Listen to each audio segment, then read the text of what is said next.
Behind the Line, episode number 53. I'm your host, KC. You can follow me on Twitter at KC_BTL84. Hit that like and subscribe button. Make sure to click that notification bell to receive all updates from the channel. I appreciate your support. If you paid your $70, $80, $100, whatever the price was for the Deontay Wilder Tyson Fury heavyweight championship fight Saturday night, you were either highly entertained or highly disappointed. I've been following the fight game since I was a teenager, 20 years ago. I wouldn't call myself an expert. I don't know MMA or UFC like Joe Rogan. I don't know boxing like Max Kellerman. I don't know boxing or UFC like I know the NFL and the NBA. I just watch the big fights, the marquee fights. I've seen hundreds, maybe thousands of fights in my lifetime. Some were memorable, some were classics, some were downright boring. Mayweather-Pacquiao back in 2015, one of the most hyped fights ever, ended up being a colossal disappointment. A lot of Floyd Mayweather fights are boring. But Floyd Mayweather-Conor McGregor, on the other hand, was highly entertaining the whole time. You never know what you're going to get when you pay your money to watch a big-time fight. It could be over in 45 seconds. It could go the distance. Of all the fights I've watched, I've never seen a more lopsided fight than what I witnessed Saturday night. Deontay Wilder looked like he didn't belong in the same ring as Tyson Fury. It was complete domination for 7 rounds. I don't remember Deontay Wilder even landing any impact punches. I think he might have landed a couple maybe in the first or the second round, but that was about it. Tyson Fury was in his face the entire fight. He did exactly what he said he was going to do. All week leading up to the fight, he told the world that he was going to be aggressive. He wasn't going to leave it up to the judges this time around. He was going to knock Deontay Wilder's ass out. And he delivered. The fight ended kind of anticlimactically, in my opinion. Deontay Wilder's corner threw in the towel in the middle of the 7th round. To be honest, they could have thrown in the towel in the 5th or the 6th round. Fury landed a shot to Wilder's ear early on in the fight, and I don't know if he was concussed. I don't know if it threw off his equilibrium. Whatever happened, he was finished after that shot. Tyson Fury knocked him down a couple of times, but Deontay Wilder fell on his own several times. He could never find his balance after getting hit in the ear. He was off balance, looked like the most unathletic boxer that I'd ever seen. It's being reported that Deontay Wilder has 30 days to demand a rematch. It's in the contract that they could have a third fight in this series. After what I saw Saturday night, I have zero interest in seeing these two guys fight again. To be honest, I don't know if Deontay Wilder can come back from this. I don't think he'll ever be the same. If he were in this fight, if he had made it at least somewhat competitive, if he had landed a couple of fucking shots on Tyson Fury, then maybe a rematch would be compelling. Maybe I would be interested in seeing these two guys fight for a third time. Maybe Deontay Wilder could bounce back from defeat. But this wasn't defeat. This was a mauling by Tyson Fury. Like I said earlier, it was 7 rounds of complete domination. I don't think Deontay Wilder can come back from it. We've seen this before in boxing. Big name fighter gets his ass kicked. He's never the same. It happened to Mike Tyson. Mike Tyson was the most feared boxer in the sport. The motherfucker was knocking people out in seconds. Most of his fights ended in the first or the second round. Then 1990 rolls around. He schedules a warm-up fight with Buster Douglas to prep him for the real fight that everyone wanted to see between him and Evander Holyfield. They had to take the fight all the way to Japan because America didn't want it. It was the most lopsided fight in history in terms of betting odds. Tyson was a huge favorite. The odds were 42-1. And the only sports book in the country that would even take a fucking bet on the fight. Of course, we all know what happened. Buster Douglas shocks the world, beats Mike Tyson. And Mike Tyson was never the same after that loss. After that defeat, he never won another big-time major fight. He beat some scrubs leading up to his fight with Evander Holyfield, a fight that was pushed back to 1996 because Mike Tyson was in prison. Then he loses 2 straight fights to Holyfield in convincing fashion. Hell, he had to bite his fucking ear off in the second fight because he was getting his ass kicked so bad. But after losing to Buster Douglas, Mike Tyson was 13-5-2 the remainder of his career. He was never the same fighter. The mystique around him, the intimidation was gone. He had one major fight after the Evander Holyfield fight the second time. It was against Lennox Lewis in 2002. He got his ass knocked out. Only time will tell if Deontay Wilder will be able to overcome this type of devastating loss to Tyson Fury. But I just don't see it happening. All right, switching gears. One of the NBA's oldest rivalries was in full force Sunday afternoon. The Boston Celtics traveled to Los Angeles, took on the Lakers in Staples Center.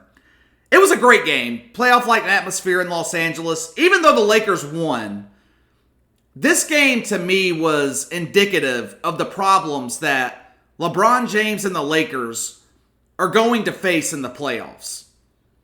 First off, when the Celtics were at full strength, they beat the Lakers by 32 points just a month ago. So, LeBron James and the Lakers squeaking out a win at home against a Celtics team playing without Kemba Walker is hardly what I would call impressive. They should have won this game by 8-10 points. Should have never been in a situation where it comes down to a last-second miss by Jason Tatum. The end of the game, though, the last 2 minutes, are going to be a problem for the Lakers going forward. It's the same thing I've been saying all year. When the game is on the line, who is taking the clutch shot? Who is the closer on this Lakers team? The answer is they don't have one. But KC, LeBron made the game-winning shot. He is the closer. You can believe that if you want. But the fact of the matter is, LeBron James struggles in late-game situations. Kobe Bryant was a closer. Michael Jordan was a closer. Kawhi Leonard is a closer. Steph Curry, Kevin Durant, Dame Lillard. These guys, with the game on the line, can hit the game-winning shot in the field, or they can go to the free throw line and do it. For as great as LeBron James is, he's never been the guy to want the ball in his hands with the game on the line. Has he made some last-second game-winning shots? Of course. 17, 18 years in the league, you're bound to make some here and there. He's even made some in the playoffs. But the one knack on LeBron's Hall of Fame career is his perceived weakness late in games. And when I say late in games, I mean the final seconds.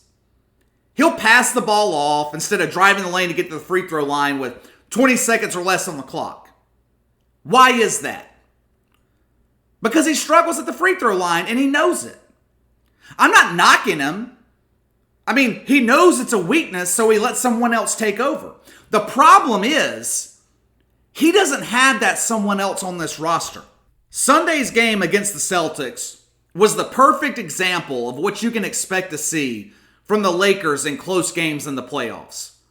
They've got 2 guys in LeBron and Anthony Davis that tend to fade away late in games.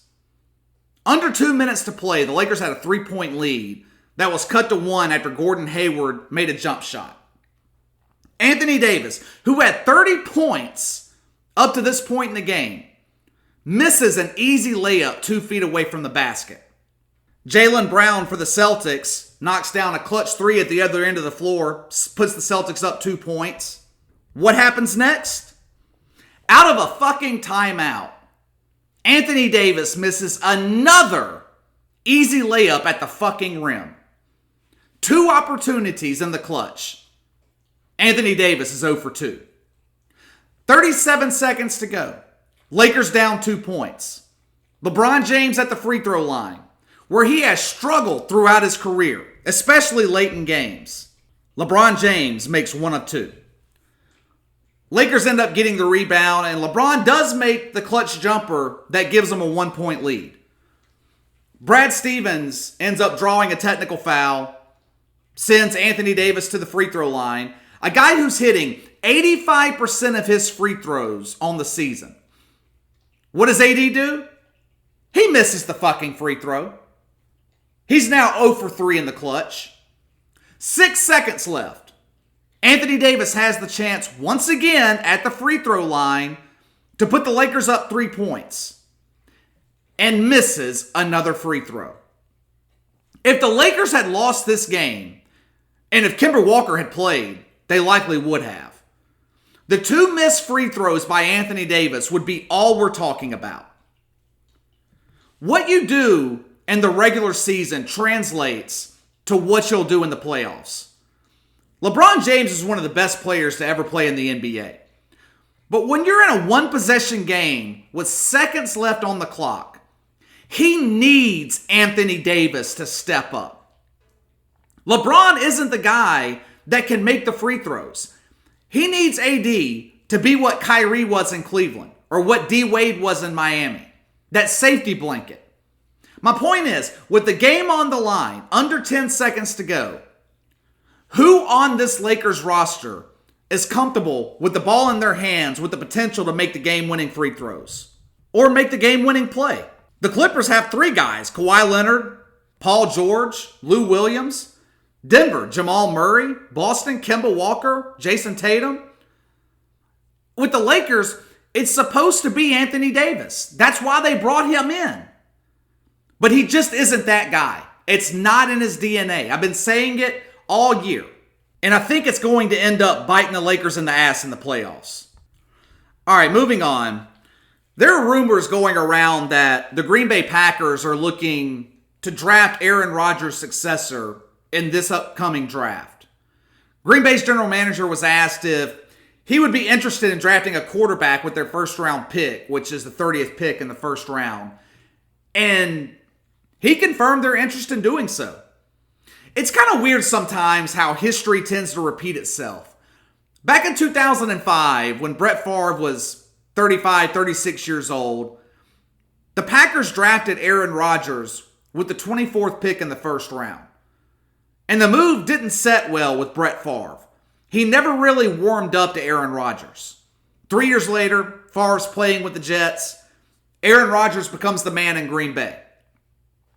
Now, 12, 13 years later, it's entirely possible that Aaron Rodgers, at 36 years old, will now get to know how Brett Favre felt.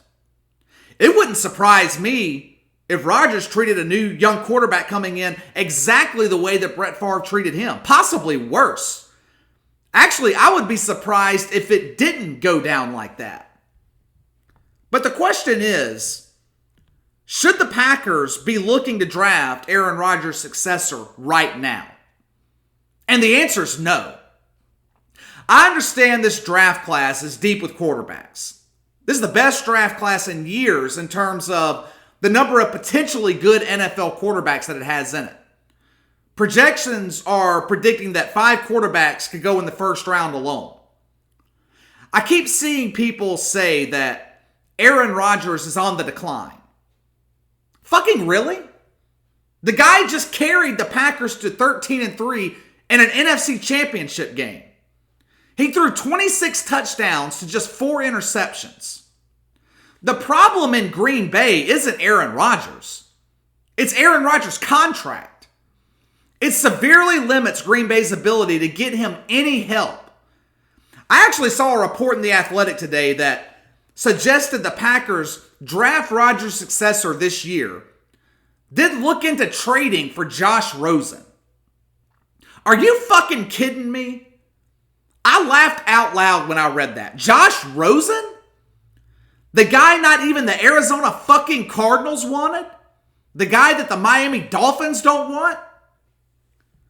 What Green Bay needs to do is what New Orleans and New England have done with Drew Brees and Tom Brady as they've gotten older. You go to Aaron Rodgers and you ask him to restructure his contract for less money, or shift some of that money to hit your cap in later years. And you go out and you get him some help. Of course, Aaron Rodgers got to be willing to do that. But at this point, he's made his money. So he can either continue to pad his bank account, and the Packers won't be legitimate Super Bowl contenders, or he can take a hometown discount and allow the team to get some talent around him and add to his legacy. It's one of the two. If you're going to draft Rodgers' successor in this year's draft, then you're going to have to let him go. And Green Bay is going to have a difficult time doing that with 4 years left on his contract. I don't see Aaron Rodgers as the type of guy who's going to be willing to teach and groom his potential replacement. It's going to be one contentious locker room if you have Aaron Rodgers and his successor in the same locker room. I'm not against preparing for the future or drafting Aaron Rodgers' replacement, but I don't think right now is the time to do it. 2 years from now, go for it. But not now when you're coming off the best season in Green Bay since 2011, and Aaron Rodgers is the main reason you got there. All right, before I get out of here, I wanted to touch on one thing real quick. If you've been listening to this podcast for a while, then you've probably heard me talk about how much I like Mark Cuban. Mark Cuban is one of my favorite owners in sports, and Saturday night is exactly why I like him so much. The Dallas Mavericks were the latest victims of shitty officiating. There was a highly controversial call or non-call, or it was a whistle, or it was an inadvertent whistle. No one really fucking knows what was going on. The only thing we do know is it cost Dallas in their game against Atlanta. The officials called goaltending on a Trae Young shot that was blocked by Dallas. It was a clear block. There was no question about it. But while the play was stopped because of the whistle, John Collins with the Hawks grabbed the rebound and made the putback shot. The officials reviewed the play, determined it wasn't goaltending, but said there was an inadvertent whistle, so the putback by John Collins counted. What? If it wasn't goaltending, then what are you reviewing? Even if the whistle were inadvertent, wouldn't the entire play stop after that point? The explanation made no fucking sense whatsoever. Anyway, Mark Cuban took to Twitter and just completely blasted NBA officials. And rightfully so. I don't think that we see owners in professional sports do this enough. There's a real officiating problem in the NFL and the NBA right now. And I don't think the owners speak up enough about it. So the problem never really gets addressed. If more owners stepped up and spoke out like Mark Cuban, maybe something would be done about the problem. The players can't do it. Management can't do it. But the owners can. What the fuck can Adam Silver and Roger Goodell do to team owners who speak out about shitty officiating? What are they going to do? Fine them? They're fucking billionaires. Who the fuck cares?